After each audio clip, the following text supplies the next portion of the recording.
Un taxi que nous empruntons donc pour Culture Hebdo. C'est vendredi et comme toutes les semaines, c'est Culture Hebdo. Cette semaine, Ekia Badou est là. Bonsoir et bienvenue. Bonsoir John. Alors, de quoi parlons-nous aujourd'hui? Alors, comme vous le savez, le 7 août dernier, les Ivoiriens célébraient le 58e anniversaire de l'indépendance de la Côte d'Ivoire. Et pour la 9e année consécutive, en plein cœur de Silver Spring, dans le Maryland, c'était aussi l'occasion de célébrer la journée culturelle et économique de la Côte d'Ivoire. Le thème cette année était Women Empowerment. Tout ça pour valoriser la femme indépendante et battante.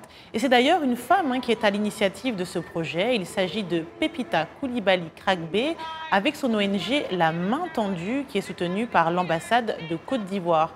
Selon les organisateurs, près de 10 000 personnes ont fait le déplacement pour découvrir la culture ivoirienne à travers la gastronomie, la mode ou encore la musique. Autre point fort de ce rendez-vous, la naming cérémonie.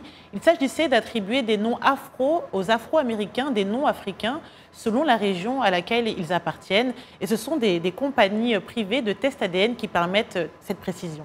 Voilà, l'Afrique qui accroît dans sa population des noms. Et dans le portrait de la semaine, qui avez-vous pour nous ce soir? Alors John Magasco fait partie des artistes spécialement venus du pays pour le festival Made in Cameroun qui s'est tenu à guichet fermé il y a à peu près 2 semaines à Washington.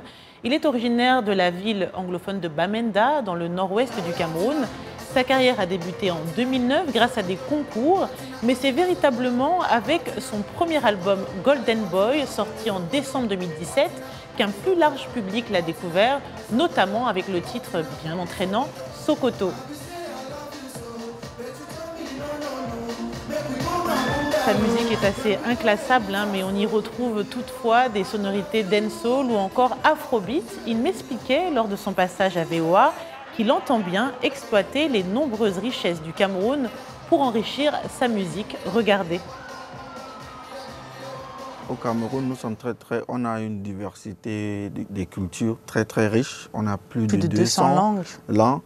Donc en fait, I can say we are billionaires. We are the African billionaires when it comes to cultural wealth.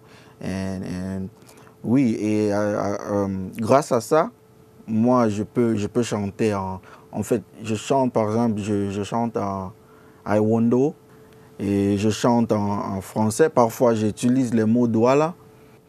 Quand c'est l'heure de faire la musique, on est riche. Parfois, on n'a même pas, je ne peux pas dire, mais je ne sais pas comment on dit, mais on n'a même pas encore commencé à utiliser même 1% de ce qu'on a comme culture.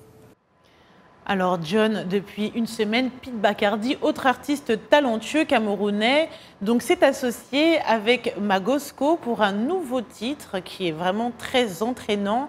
C'est assez frais, c'est même très bien réalisé, ça s'appelle Trop parler. Alors plutôt que trop parler, je vous propose d'en voir un extrait.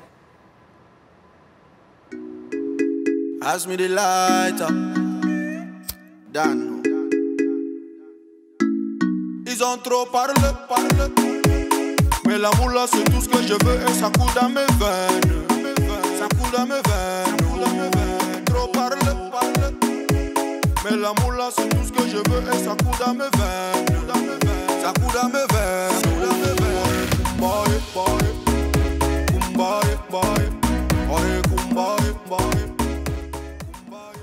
Merci, Ekia